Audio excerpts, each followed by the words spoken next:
जी अस्सलाम वालेकुम नाजरीन, ये आप जी तस्वीर वेख रहे हो, ये जनाब मौजूदा हुकूमत की वजह तो बेचारा परेशान बैठा है। महंगाई बहुत ज़्यादा बढ़ गई है, जिस वजह तो परेशान है। तो असं ਪੰਜਾਬ ਤੇ ਲਾਂਦੇ ਪੰਜਾਬ पिंड ਦੇ दी गलियां दी भी सैर ਪੰਜਾਬੀ करानी ਵੀਰਾਵਾਂ ਨੂੰ साढ़े ਮੇਰੀ नाल ਤਰਫ रव्या है। ਤੋਂ ਸਲਾਮ।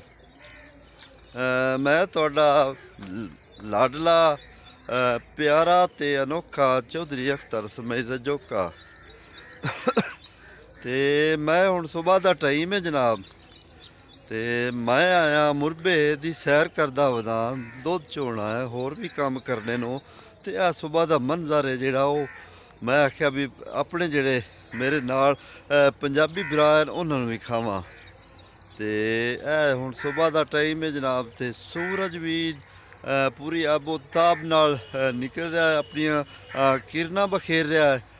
ਤੇ ਇਹ ਜਨਾਬ ਅੰਬਾਂ ਦੇ ਬੂਟੇ ਨੂੰ ਤੇ ਇਹ ਕਮਾਂ ਦੇ ਇਹ ਹੁਣ ਜਿਹੜਾ ਅੱਗੇ ਵੱਢਿਆ ਨੇ ਨਾ ਕਮਾਂ ਦੇ, ਇਹ ਹੁਣ ਮੁੜ ਨਿਕਲਦਾ ਪਿਆ। ਤੇ ਆਹ ਦੂਰ ਭੱਦਾਂ ਦੇ ਜਨਾਬ ਹੈ ਵਾਟੇ ਜਿੱਥੇ ਅਸੀਂ ਜਾਂਦੇ ਪਏ ਹਾਂ। ਤੇ ਮੈਂ ਆਖਿਆ ਵੀ ਮੇਰੇ ਜਿਹੜੇ ਪੰਜਾਬੀ ਭਰਾਵਾਂ ਨੂੰ ਮਾਯੂਸ ਨਾ ਹੋਵੇ ਨੂੰ, ਤੇ ਉਹਨਾਂ ਨੂੰ ਸੁਬਾਹ ਦੀ ਸੈਰ ਕਰਾਈ ਤੇ ਸਾਡੇ ਨਾਲ ਰਹਿਣਾ ਤੁਸਾਂ। ਮੈਂ ਹੁਣ ਜਾਂਦਾ ਪਿਆ ਉਦੋਂ ਫੋੜਾ ਲੈਣ ਨੂੰ, ਕਿਉਂਕਿ ਫੋੜਾ ਸਾਡੇ ਮੁਰਬੇ ਕੋਈ ਨਾ ਉਹ ਜਿਹੜਾ ਉਹ ਚਾਹ ਲਗਿਆ ਕੋਈ, ਤੇ ਉਹ ਲੱਭਣ ਜਾਂਦਾ ਪਿਆ ਵੀ ਚਾਹਿਆ ਕਾਏ।